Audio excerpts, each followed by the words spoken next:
Dua orang pelajar sekolah dasar terseret arus laut di pantai Malet, Desa Antiga Kelot, Manggis, Karangasem, pada Rabu 3 April. Beruntung, keduanya berhasil diselamatkan dan saat ini sedang dirawat di RSUD Klungkung. Identitas keduanya adalah IGNAP, 12 tahun, dan temannya, Kika ADY. Menurut keterangan, saat itu ada 5 anak yang sedang berenang di pantai. Namun IGNAP terdorong ke tengah laut.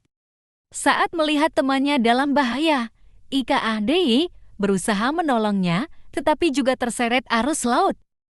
Beruntung, seorang warga yang sedang mencari anaknya yang bermain bersama kelima anak tersebut menyadari keadaan dan segera meminta bantuan. Ika ADY awalnya dalam kondisi pingsan ketika diselamatkan, namun kemudian mendapat pertolongan pertama sebelum dibawa ke RSUD Klungkung.